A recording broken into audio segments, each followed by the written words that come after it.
the truth will set you free, right? Now, we have to know what's the truth to be able to know what freedom means, because sometimes we mix words and it's just like the word love. People think love is something and others think that love is other things, and there's such a mixture. Sometimes when you hear I love you, you say wow. Sometimes when you hear I love you, you say, what does he want? No? So there are many ways to understand words, and the word truth is very important to understand it well, because if not we get really confused. So Aristotle was talking about the different grades of truth. Okay, let's start from the almost the worst one. Okay, but there's one that's called the doubt. You doubt when you don't know whether one thing is true or not, and you have the right to doubt. That's a very healthy thing to do. People who pretend they have no doubts about anything, that's called pride, okay? So get far away from that. You have the right not to understand, not to know. And especially, I don't know about you guys, but when I was your age, more or less, and I had a doubt in the school, not to look like a fool, I never asked. And that's the worst thing I could do. Why? Because then I never learn. You have the right not to know. And it's beautiful to ask, because if you take things for granted, then you're like a parrot repeating what other people say. Now, the second grade is called opinion.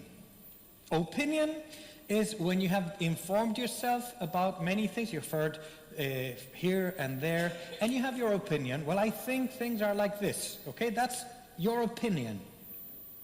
People remain there. Normally, they make out of their opinion the biggest truth, no? And then you have all of these YouTubers and people in the internet and everywhere and in WhatsApp and whatever, that they make out of their opinion a dogma. It's like this. Do you know? Let me ask it this way. Ready for this? I'm going to ask a strange question. Now, Father Michael, do you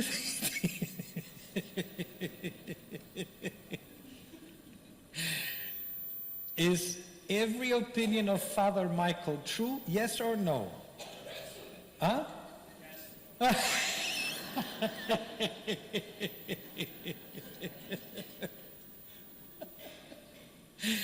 Okay, let's put it into me, okay? Is my opinion always right, yes or no? No. No, I can be wrong, okay? There's nothing wrong with that. So, there's nothing wrong. I have my opinion. But my opinion can be wrong. And I hope you correct me if you think my opinion about something is not right. Let me go even further. Can the Pope have an opinion about something that is wrong, yes or no? Yes. One thing is the Pope's opinion, and the other thing is when he talks ex cathedra. That's a dogmatic way of talking, and that cannot be wrong. But of course he can be wrong. You know, Pope Benedict, when he wrote the book Jesus of Nazareth, he said something beautiful. He was so humble. He said, I am writing this book not as a pope, but as Joseph Ratzinger, which means I'm open to hear others' opinion. This is not a dogma. I'm just sharing everything I've learned. Isn't that beautiful? No? Now, opinions are better than doubts, because you're already taking part into something which you think is right, and you have the right to have your own opinion. Good. Now, there's a third level, which is big time, okay? Big time is called certainty. There are certainties. Certainties is the biggest grade of the truth. There are things you have to be certain of, okay? Now, we are in a world that is, Pope Benedict called it the dictatorship of the relativism. Relativism is when everything is relative. So if I tell you, this is a microphone, it's a certainty this is a microphone. Oh no, but what if I want to think that this is a butterfly? Well, it's not. No, but let me think whatever I want. It's not. You're so intolerant. No, it is a microphone. No matter if you're up in the indigenous zone where I live or here, this is a microphone. I'm not being intolerant. I can be tolerant with your I can be tolerant with your opinion, but I'm not tolerant with your error. This is not a butterfly, okay? No, I want to be a bird. But you're a man. No, I want to be a bird. Okay, enjoy it. Jump. There are things that you have to be certain because we cannot live without certainties. Did you know that? Do you know there is a grade of truth that's called the moral certainties. There are moral certainties. And when those are touched, we cannot live. We cannot live without moral certainties. I'll tell you one moral certainty. Ready for this? We are morally certain that the guy who, the architect who created this church did a good job. Because if we weren't, we would be so scared in this building. Now, if you don't have a moral certainty about the architects that created the buildings, you would go cuckoo. Because you would be all day long like a psycho, just looking up and seeing, when is this going to fall? And you cannot live like that. We're made for moral certainties. The problem is that when they touch our moral certainties, it really creates a void in us. Your parents should be a moral certainty. They should. You should have assured that mom and dad love you. And when that doesn't happen, it's very hard.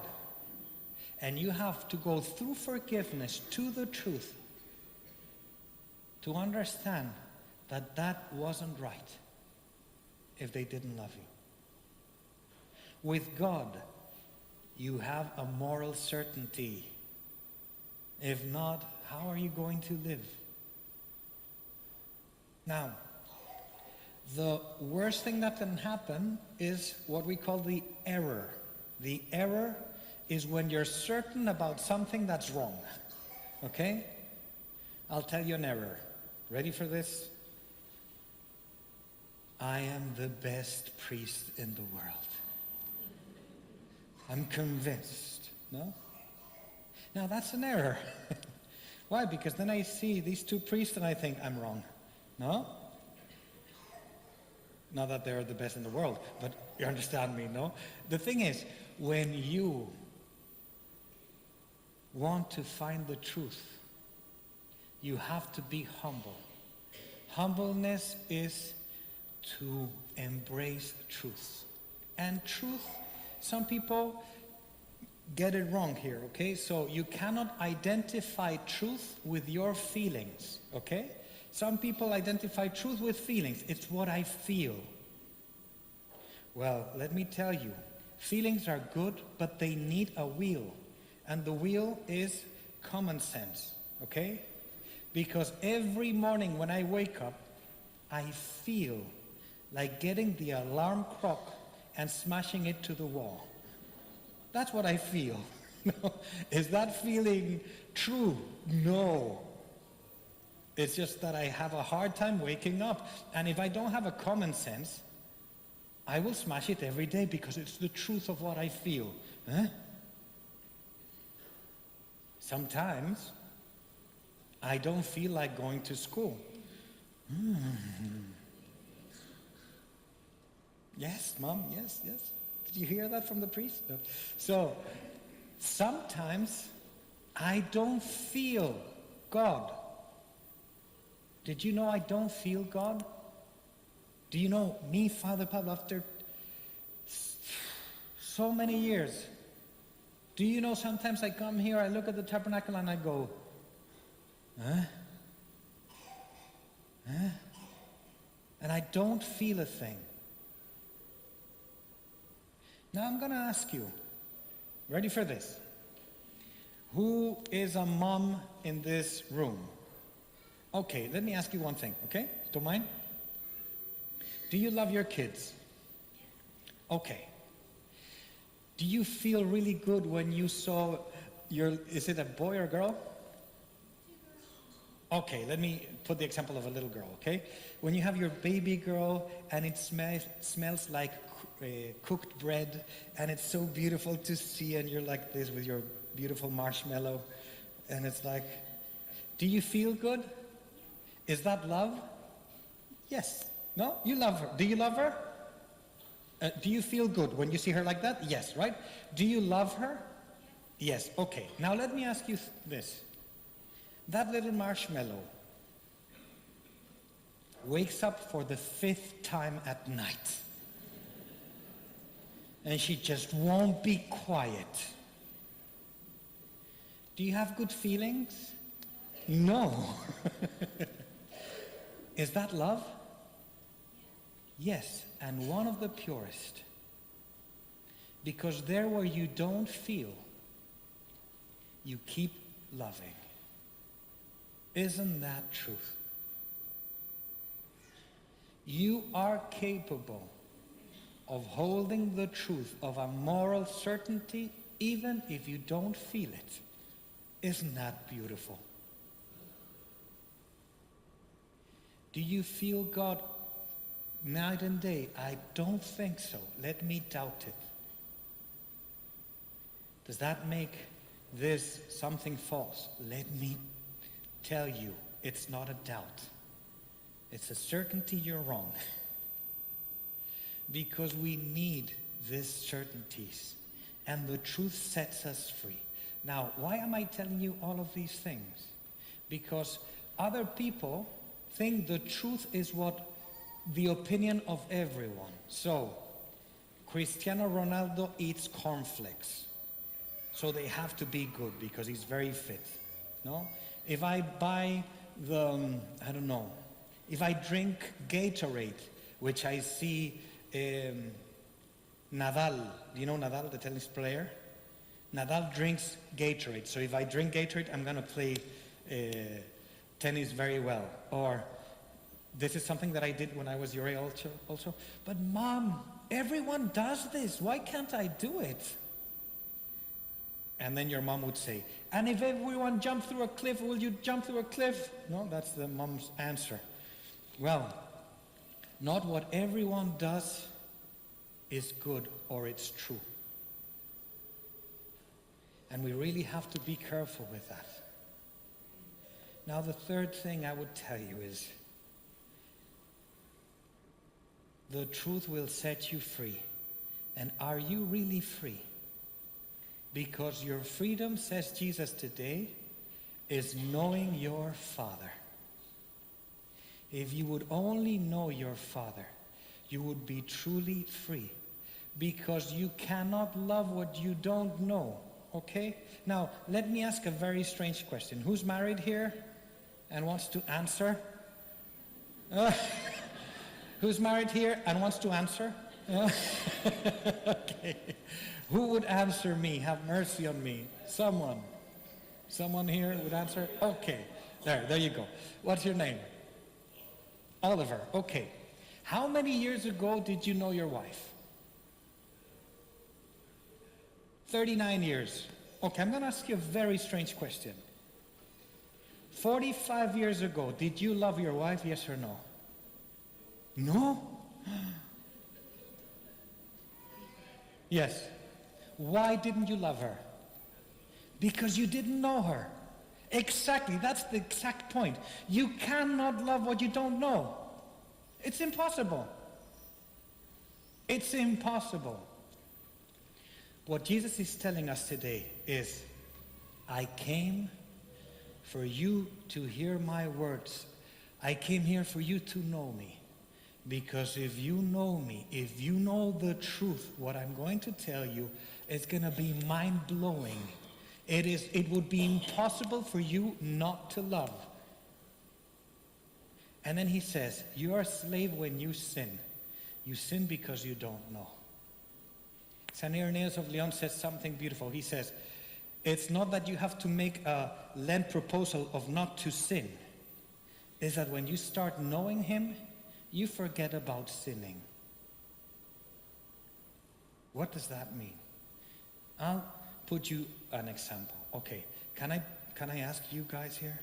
Are you ready for this? Ready? Okay. Who loves mom? They don't want to risk it. Okay. Who loves mom here? Okay. Can I ask you? Are you ready for this? You love mom, right? Could you slap mom in the face? No. Never. Never, right? Did you ever think about slapping mom in the face? Don't answer me. No. Never. Never, right? Never. Why? There's one near her that's going. You know, I asked this once in a parish mission. Could you slap your mom in the face? No. Why? And instead of saying, because I love her, he looked at me and says, because I don't know what would she do to me. No.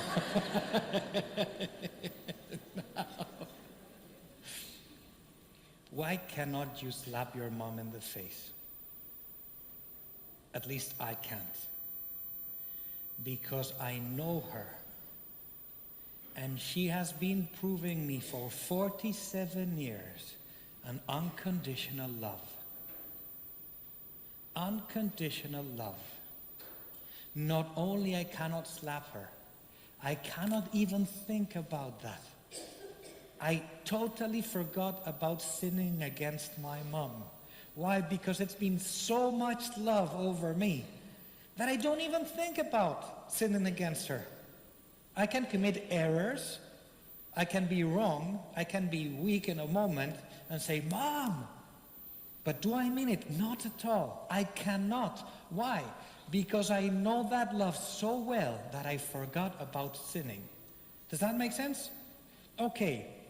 If you want not to sin, it's not that you propose yourself not to sin. Try to know Jesus. You will find such an unconditional love of your Heavenly Father that you will become children of God. You will forget about sinning. You won't even fathom to think about those things. Why? Because I've been so loved that how am I going to do anything against this love? So when Jesus comes, he says, you don't know my Father because you don't know me. You don't want to listen to the good news that I'm bringing you, which is your Father loves you so much that he has given everything he has for you to come back home. What is does the Father has? Everything that he has is his only Son. And he gave him for you to come back home. Is there a bigger love? Don't you realize how loved you are? Don't you know that until you don't know, as you said, you will never be able to recover? Don't you know you are in the error?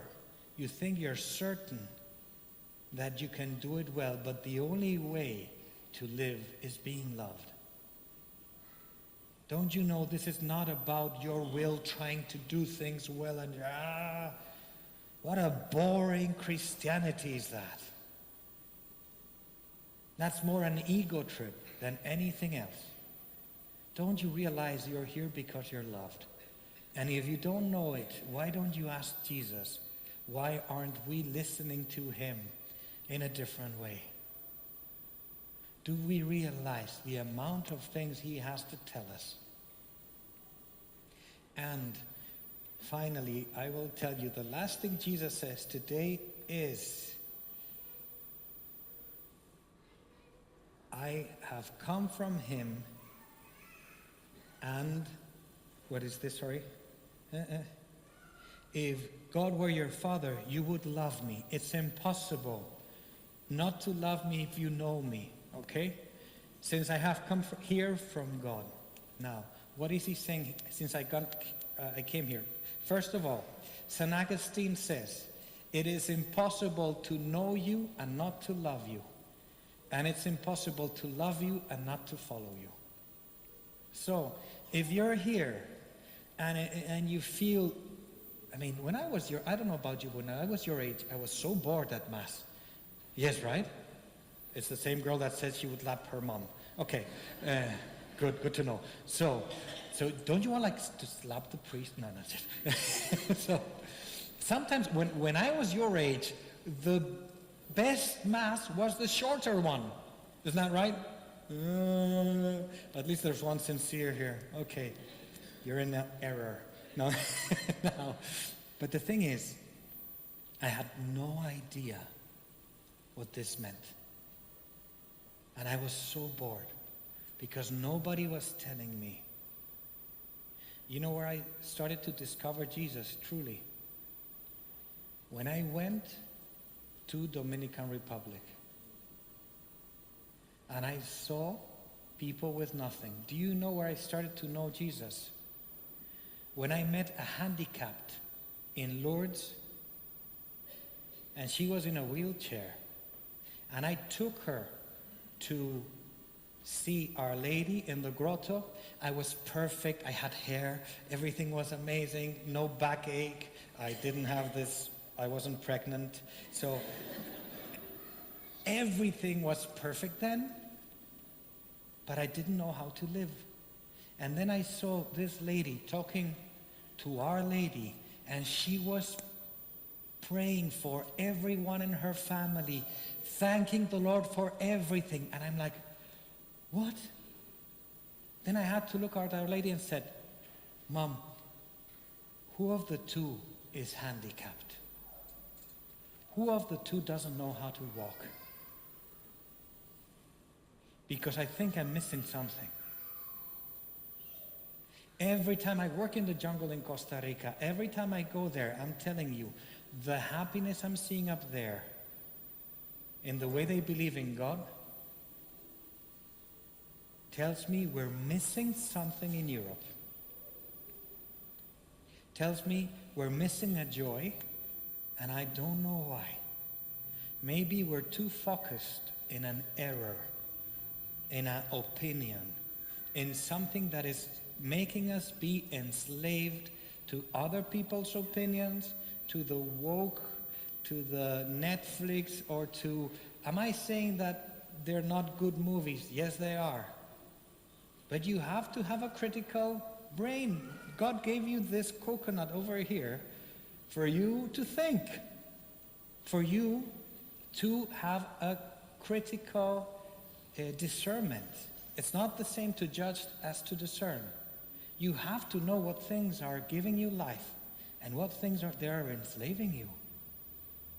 I had a beautiful testimony of a man during these days here telling me, I was just trying to grab into things that were just getting me so down, and I didn't know it was so simple to come back to Jesus and say, this is it.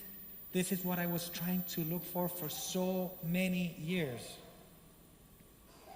And you know, artists are very well at explaining these things. Do you know Bono from U2? The song, I still haven't found what I'm looking for. No? He's still looking for something. Did you find the certainty in your life? Did you find that thing that you can for sure say, this is setting me free? This is allowing me to forget about sinning. This is making me be more myself than ever. Did you find this? If you didn't, he said, I came here. I am here. He is going to come here. But he's so respectful, because he's love, that he will never force you. He is love. He will never force you. Either you want to know him, or you can remain in your opinion. And the last thing I will tell you, the truth sets you free, because you don't have to defend the truth. The truth defends you. You don't have to discover the truth. You have to allow the truth to discover you. You have to allow Jesus to come and say, do you want me to tell you something beautiful? This is what we came here for. Let's ask the Lord today that we really understand how much we're yearning for the truth and how much that truth set us free. Amen.